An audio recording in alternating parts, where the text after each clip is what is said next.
Welcome back to Eyewitness News. First at 10, we continue now with more results from Tuesday's midterm election.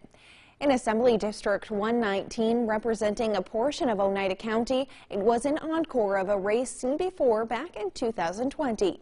Incumbent Democrat Mary Ann Buttonshaw was once again challenged by John Zielinski, and she once again came out of Election Day with a victory.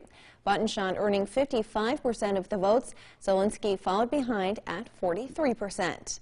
In a three-way race for Assembly District 122 that covers portions of Oneida, Herkimer, and Otsego counties, incumbent Republican Brian Miller came out on top with 61% of the votes, and he was challenged by Democrat Dan Butterman and Colton Menning, who ran on the Working Families Party line. Turning now to U.S. Senate, Majority Leader Chuck Schumer was re-elected to serve his fifth term.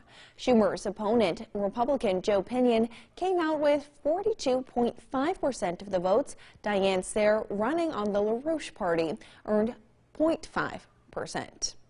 There was just one statewide proposition on the ballot this year, and that was for the Clean Water, Clean Air, and Clean Jobs Environmental Bond Act of 2022.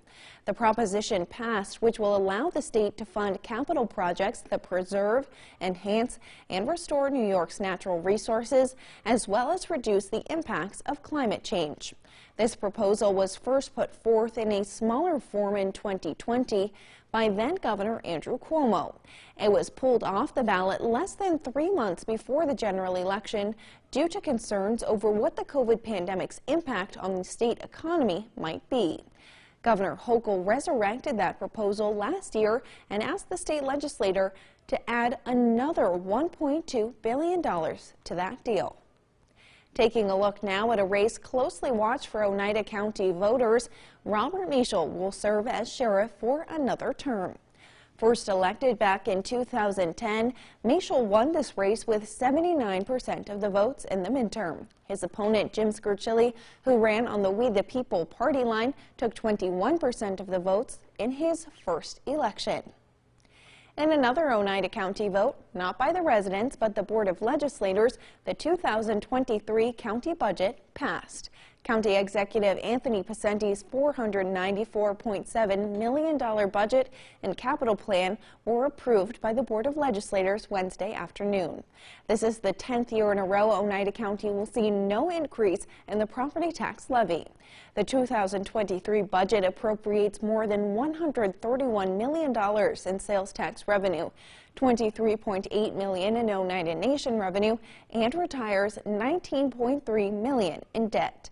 It also invests in community assets and agencies with funding going towards mental health and suicide prevention for veterans, Cornell Cooperative Extension, local libraries, Mohawk Valley Edge, the Utica Zoo, and local humane societies.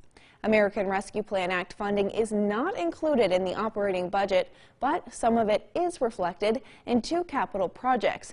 This includes $2 million for broadband expansion and $2.5 million for the county's Main Street Revitalization Program. Be sure to get our CNY homepage app to stay up to date on all the latest local news. And before we go to break, here's a preview of your weather with meteorologist Dan Maslowski.